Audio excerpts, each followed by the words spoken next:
محمد ایوب خان پاکستانی تاریخ کی ایک ممتاز شخصیت تھے جو ایک فوجی افسر اور سیاست دان کے طور پر اپنے دوہرے کردار کے لیے مشہور تھے۔ وہ 1958 سے 1969 تک پاکستان کے دوسرے صدر کے عہدے پر فائز رہے اور اس سے قبل 1951 سے 1958 تک پاک فوج کے تیسرے کمانڈر ان چیف کے طور پر خدمات انجام دیں۔ ریحانہ میں 1907 میں پیدا ہوئے ایوب خان کی تعلیم نے انہیں سینڈ ہرسٹ کے رائل ملٹری کالج کے لیے سفارش حاصل کرنے سے پہلے ہری پور سے علی گڑھ مسلم یونیورسٹی تک پہنچایا۔ 1926 میں سیکنڈ لیفٹیننٹ کے طور پر کمیشن حاصل کرنے کے بعد اس نے صفوں میں اضافہ کیا، دوسری جنگ عظیم کے دوران امتیاز کے ساتھ خدمات انجام دیں اور 1945 میں میجر کے عہدے پر ترقی حاصل کی۔ تقسیم کے بعد وہ پاکستان میں شامل ہوئے اور 1947 میں بریگیڈیئر بن گئے، جنوبی وزیرستان میں ایک بریگیڈ کی کمانڈ کی۔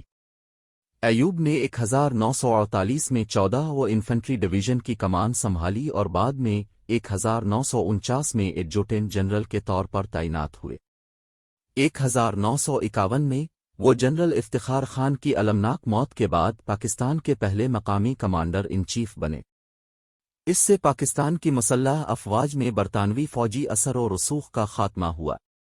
1951 میں سیکریٹری دفاع اسکندر مرزا نے وزیر اعظم علی خان کو میجر جنرل ایوب خان کو پاکستان کا پہلا مقامی آرمی کمانڈر ان چیف مقرر کرنے پر آمادہ کیا۔ اس نے برطانوی افسروں کے عبوری کردار کے خاتمے کی نشاندہی کی۔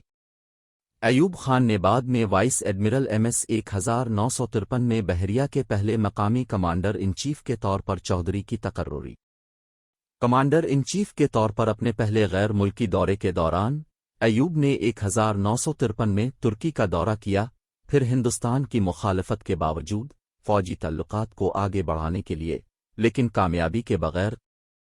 فروری 1954 میں ایوب خان نے پاکستان کے لیے سینٹو معاہدے پر دستخط کیے، جس میں وزیر دفاع مرزا کے ساتھ قومی سیاست میں ان کے بڑھتے ہوئے کردار کی نشاندہی کی گئی۔ 1954 تک وزیر اعظم محمد علی بوگرا کے فوجی اور گورنر جنرل غلام محمد کے ساتھ تعلقات معاشی مسائل پر تلخ ہو گئے۔ کابینہ کی تشکیل نو کے لیے دباؤ بڑھا، جس کے نتیجے میں اکتوبر 1954 میں ایوب خان وزیر دفاع اور اسکندر مرزا وزیر داخلہ بنے۔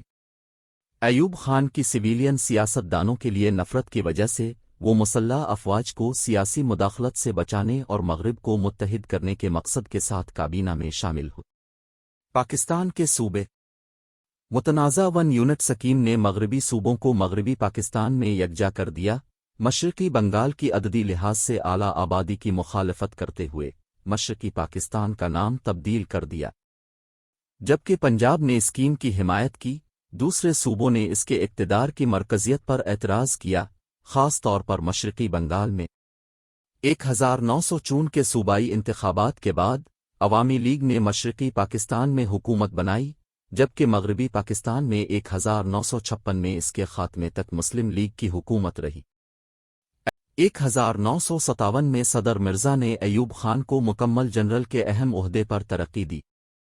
اس عرصے کے دوران جنرل ہیڈ کوارٹرز اور نیول ہیڈ کوارٹرز کے درمیان کشیدگی بڑھ گئی، خاص طور پر دوبارہ اسلحہ سازی اور ہنگامی منصوبوں پر۔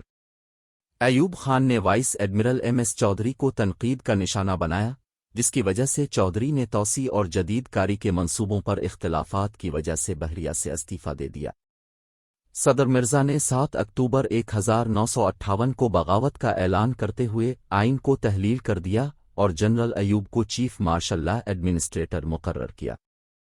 ایوب نے اس اقدام کو امن کی بحالی کے لیے ضروری قرار دیا۔ اس نے اہم شخصیات کے تعاون سے مرزا کو تیزی سے جلاوطن کر دیا۔ ایوب کی حکومت کا مقصد اقتدار کی مرکزیت اور ترقیاتی اقدامات تھا۔ 1960 کے ریفرنڈم نے ایوب پر عوامی اعتماد کی تصدیق کی، جس کے نتیجے میں صدارتی نظام کو باقاعدہ بنایا گیا۔ منتخب صدر ایوب نے جولائی 1961 میں امریکہ کا دورہ کیا، رسمی اعزازات حاصل کیے۔ چیف جسٹس محمد شہاب الدین کی سربراہی میں ایک آئینی کمیشن کو نیا آئین تیار کرنے کا کام سونپا گیا تھا، لیکن صدر ایوب خان نے سیاست اور مذہب کے بارے میں اپنے خیالات کی عکاسی کرنے کے لیے اہم تبدیلیاں کیں۔